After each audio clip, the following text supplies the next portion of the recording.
Salut à tous, j'espère que vous allez bien. On se retrouve aujourd'hui les gars pour l'épisode déjà numéro 3 des rumeurs de transfert et transfert officiel. Donc l'épisode 1 et 2 vous a très bien plu les gars. Donc l'épisode 2 c'était avant-hier, lundi. Et depuis avant-hier les gars, il y a eu pas mal d'infos transferts. Donc on va déjà parler des rumeurs de transfert en deuxième partie de vidéo. Les transferts officiels qu'il y a eu hier et avant-hier. Parce qu'il y en a eu pas mal les gars. Donc on va parler de tout ça. Comme d'habitude il y a des joueurs ultra connus, il y a des joueurs très peu connus. Donc après voilà, on prend tout bien sûr et on va parler de tout, donc c'est parti les gars. On commence tout d'abord avec la première info, on en parlait déjà ces derniers temps et là ça commence vraiment à chauffer énormément avec Slimani qui devrait arriver gratuitement du côté de Lyon. Il signera un contrat de 6 mois plus une année. Normalement en option pour le buteur algérien, il était déjà en rumeur de transfert lundi dernier et là vraiment ça chauffe les gars, ça devrait se faire certainement dans la semaine les gars. Slimani devrait s'engager voilà, pour 6 mois plus une année en option. Donc voilà les gars, Slimani lyonnais, ça devrait se faire peut-être dans la journée ou voire demain. Ensuite, c'est un joueur français, les gars, un joueur qu'on connaît très bien, enfin pour ceux qui suivent le foot, bien sûr, les gars, c'est Dayot Upamecano qui devrait quitter le RB Leipzig cet été, pas cet hiver. De nombreux clubs sont intéressés, sa clause libératoire s'élève à 42 millions d'euros pour le défenseur français, les gars, donc Dayot Upamecano. Pour moi, c'est vraiment un très bon défenseur et je le verrais bien évoluer, je ne vous cache pas les gars, en première ligue. Je sais pas, une équipe comme Tottenham les gars, voilà, Tottenham en défense centrale, c'est pas ouf. Je pense qu'il pourrait tenter le coup Dayot Upamecano et surtout 42 ans, il est très jeune. Il a seulement aux alentours des 22-23 ans, donc c'est jeune bien sûr pour un footballeur. Puis il est bon aussi Dayot Upamecano et surtout 42 millions d'euros, voilà, des gros clubs anglais comme je sais pas Tottenham, Chelsea ou même Arsenal ou même City, tous les autres peuvent se permettre d'investir cette somme sur Dayot Upamecano. Donc voilà les gars, ça devrait être ces derniers mois du côté de l'Allemagne pour le défenseur français. Ensuite, Chelsea et Manchester United sont intéressés par Declan Rice, valorisé à plus de 85 millions d'euros par West Ham. Bon après les clubs anglais quand ils disent combien coûtent leurs joueurs, ils mettent vraiment des montants à chaque fois énormes. 85 millions d'euros pour Declan Rice. Pour ceux qui suivent un peu la première ligue, vous savez que c'est un bon footballeur. Après, je ne sais pas s'il vaut autant d'argent quand même. Donc l'anglais épanoui chez les Hammers aurait une préférence pour les Blues, pour cette équipe de Chelsea. Donc affaire à suivre. Après à Chelsea, il y a quand même pas mal de monde en milieu de terrain. Donc voilà, je ne sais pas s'il aurait sa place. Il y a quand même du N'Golo Kanté c'est très compliqué à le détrôner. Bien sûr, N'Golo Kanté et aussi Jorginho. Il y a beaucoup de monde quand même au milieu de terrain avec tout ce qu'ils ont recruté. Et voilà, Chelsea a de l'argent. Donc peut-être les gars, Declan Rice, peut-être du côté des Blues. Ensuite, donc Diego Simone avec la piste Moussa Dembélé. Voilà, c'est vrai qu'on en parle les gars lors des dernières rumeurs de Mercato, mais c'est toujours pas officiel, c'est pour ça que c'est pas en deuxième partie de vidéo, mais ça va se faire les gars, Moussa Dembélé. Et surtout Diego Simone, le coach de l'Atlético, parle du joueur, il a dit ce n'est pas encore bouclé, mais c'est très avancé, je parlerai de lui quand il sera avec nous. Donc certainement dans l'épisode numéro 4, que je sortirai certainement vendredi ou samedi, il sera dans la catégorie transfert officiel. Donc je dis Dembélé normalement du côté de Madrid, et pour le remplacer tout simplement Slimani qu'on a parlé tout à l'heure. Donc il y avait aussi la Juventus, on peut voir qui était intéressé par Moussa Dembélé. Cependant le club italien avait trop de retard dans le dossier, ce qui explique cet échec. Et normalement bien sûr c'est quasiment fait à 95% à Dembélé du côté de Madrid. Ensuite les gars, ça sera Valence qui est intéressé par un prêt avec option d'achat du milieu de terrain de Tottenham, Harry Winks. Les Valenciens sont prêts à payer 100% plutôt de son salaire les gars pour cette deuxième partie de saison. Et Valence surtout en championnat, c'est pas ouf, c'est pour ça qu'ils aimeraient recruter un petit peu. Ils ont laissé filer pas mal de joueurs cadres lors du dernier mercato estival. Et il faut un petit peu ramener quand même des joueurs avec de l'expérience. Pourquoi pas l'anglais Harry Winks, découvrir le championnat de Liga. Ensuite les gars, on va parler de José Mourinho, veut récupérer Eder Militao. Ses dirigeants préparaient une offre de 30 millions d'euros environ. Donc on parlait de Tottenham avec Dayot Upamecano, parce que pour moi Tottenham vraiment ils peuvent se recruter en attaque. Et voilà, c'est ouf, voilà, ils ont quand même Son et Harry Kane, c'est très bien, et c'est surtout en défense. Je pense en défense centrale, et pourquoi pas les gars, Eder Militao qui joue très peu sous l'ère Zinedine Zidane. Le crack, voilà, le jeune joueur brésilien. Donc pourquoi pas tenter l'aventure en première ligue. Voilà, ils veulent le récupérer. Je ne sais pas si c'est un prêt avec option d'achat de 30 millions d'euros, si c'est un transfert sec à 30 millions d'euros. Si c'est 30 millions d'euros transfert sec, le Real Madrid perdrait de l'argent parce qu'il avait acheté 50 millions d'euros.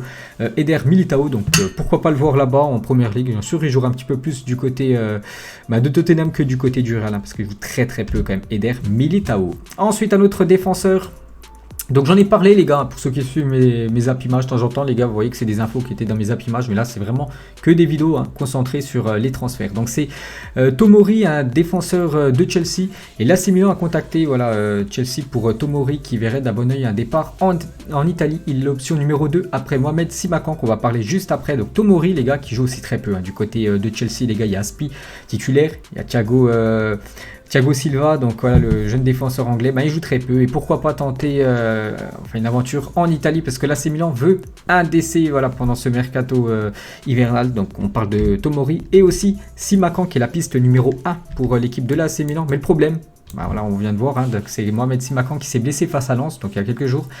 Va se faire opérer, il manquera environ 2 mois de compétition avec le RC Strasbourg. Le défenseur franco-guinéen était pourtant courtisé par l'AC Milan et le RB Leipzig. Donc du coup je pense pas que l'AC Milan va vouloir recruter tout simplement Simakan parce que le joueur est indisponible pendant 2 mois alors que l'AC Milan veut un défenseur apte à jouer directement. Donc normalement la première option maintenant ça va être certainement Tomori et bon rétablissement bien sûr à Simakan avec la blessure qu'il a eue. Ensuite les gars, on va parler du directeur sportif de Mayence. A indiqué que l'OM pourrait faire une offre pour Jean-Philippe Mateta. Donc déjà Marseille, qu'on va parler tout à l'heure, a recruté un joueur, c'est officiel. Et pourquoi pas un attaquant, un numéro 9, parce que Marseille, Benedetto, il a des périodes où c'est le néant total, il y a des périodes où il marque. Germain, c'est un peu la même chose. Pourquoi pas un autre attaquant, un numéro 9, parce que Mateta, pour moi, c'est vraiment un joueur dans l'axe. Mateta du côté de Marseille, pourquoi pas.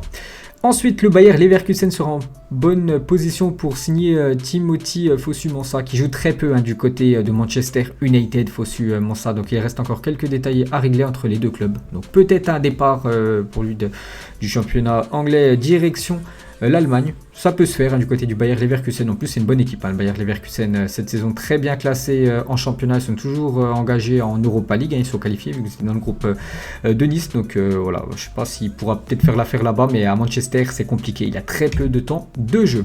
Ensuite, la Juventus aurait bouclé l'arrivée de Nicolo Rovella. Donc là, je vous cache pas, c'est un joueur que je ne connais pas. Pour 10 millions d'euros, le jeune Italien restera en prêt au Renoir, puis rejoindra la vieille dame. Donc, une petite info pour l'équipe de la Juventus. Un nouveau joueur qui arrivera quand même en été, parce qu'actuellement il est prêté, c'est un nouveau joueur de la Juventus, mais il est prêté pour cette fin de saison dans son club actuel, l'équipe du Renoir. On va parler aussi d'une info que j'ai parlé dans mon Zap Image aujourd'hui les gars, c'est Luka Jovic, le joueur du Real Madrid, qui vit une saison et demie, ça fait 1 an et demi qu'il est du côté du Real. Ça a été très compliqué les gars, il a très peu joué. N'oubliez pas que le Real Madrid l'avait acheté 66 millions d'euros à l'équipe de Francfort et il joue très peu quand même sous l'ère Zinedine Zidane. Et il est sur le point de rejoindre l'Eintracht Francfort en prêt jusqu'à l'été prochain. Peut-être enfin une porte de sortie pour lui, parce que là-bas je pense qu'il jouera un peu plus. N'oubliez pas que c'est son ancien club où tout le monde l'a découvert, Jovic, où il marquait beaucoup de buts et il pourrait retourner dans cette ancienne équipe. Et surtout donc c'est un prêt je crois avec option d'achat. Donc bien sûr c'est Francfort, il fait le taf du côté de Francfort, il pourrait l'acheter définitivement. Et bien sûr ça pourrait ramener de l'argent dans les caisses du Real Madrid.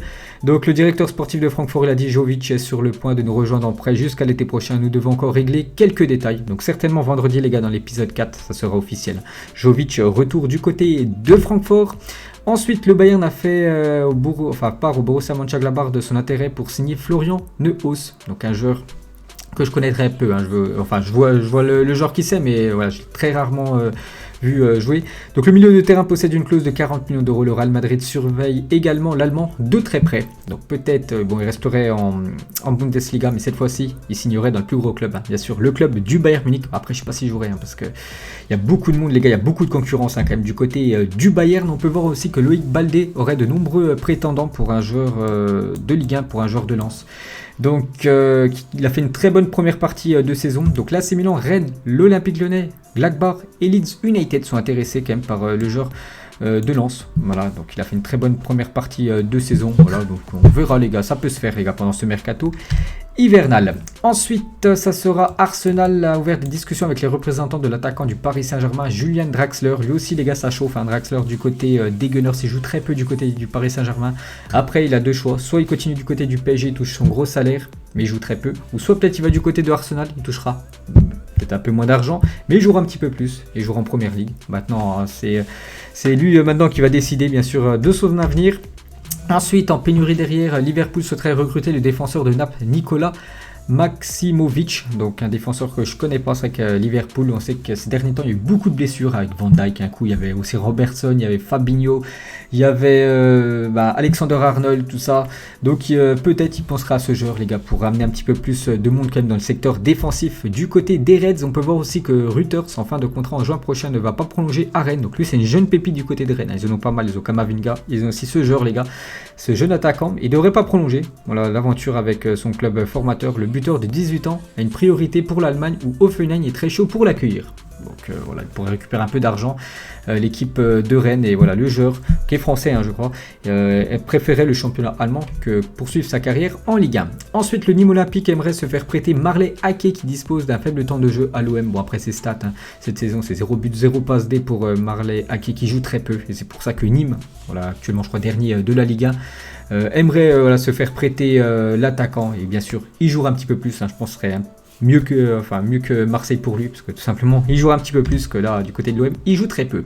Ensuite la grosse info de la journée, donc c'est Erling Haaland qui quittera le Borussia Dortmund cet été. Son agent Mino Raiola fera tout son possible pour l'emmener au FC Barcelone. Vous pouvez aller regarder les gars sur Google et tout, vous tapez Haaland au Barça, et c'est vrai qu'on voit beaucoup d'infos les gars sur ça. Donc voilà le plan de Raiola pour placer Haaland au Barça, il y en a beaucoup. Regardez même Bein Sport, Mino Raiola travaillerait une rupture de contrat d'Erling Haaland pour qu'il puisse rejoindre le FC Barcelone cet été. Donc Oriol Domenech, il a dit ici Juan Laporta est élu, donc pour l'instant lui c'est quelqu'un qui aimerait se faire élire président du FC Barcelone. Ils sont 4 candidats dont lui, et lui c'est le grand favori. Le Barça pourrait profiter des relations amicales entre lui et Mino Raiola, donc l'agent tout simplement de Erling Haaland, pour s'attacher les services de Haaland dès le prochain mercato, un transfert qui pourrait se faire aux alentours des 75 millions d'euros. Donc on sait que le Barça niveau argent c'est très compliqué, il y a beaucoup de dettes, mais il pourrait quand même proposer, sortir, je sais pas, faire un prêt et sortir ces 75 millions d'euros pour s'offrir Erling Haaland.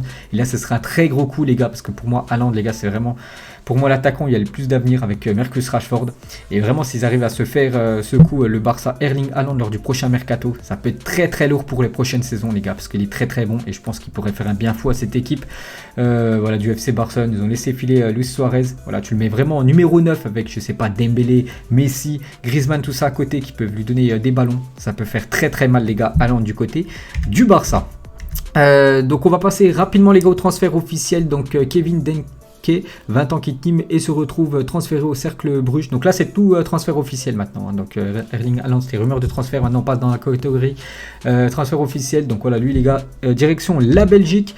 Le défenseur central brésilien de 24 ans Duarte vient d'être prêté jusqu'en juin 2022 à Istanbul Başakşehir par l'AC Milan. Le club turc disposera d'une option d'achat, donc lui aussi les gars c'est un transfert officiel, bonne chance à lui en Turquie.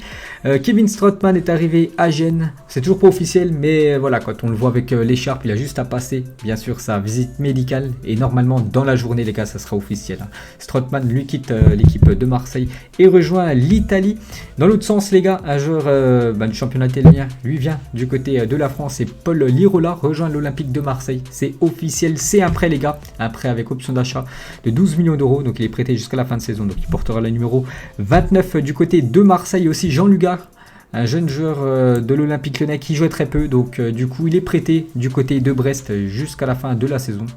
Je pense que ça peut être mieux pour lui, parce qu'à Lyon les gars il y a beaucoup de monde en milieu de terrain, je pense à Paqueta, Bruno Guimaraes, Aouar, tout ça, donc il joue très très peu Jean-Lucas, donc il va prendre un peu de temps de minutes de jeu du côté de Brest, donc bonne chance à lui. Et c'est fini les gars, voilà on a fini le tour parce qu'on est revenu à Islam Slimani. Donc j'espère que ça vous a plu les gars, cet épisode déjà numéro 3, donc n'hésitez pas à like, puis on se retrouve certainement vendredi ou samedi les gars pour l'épisode 4, dès que j'ai à peu près une vingtaine d'infos transferts, on reparlera de tout ça. Bonne journée à vous et à plus tard.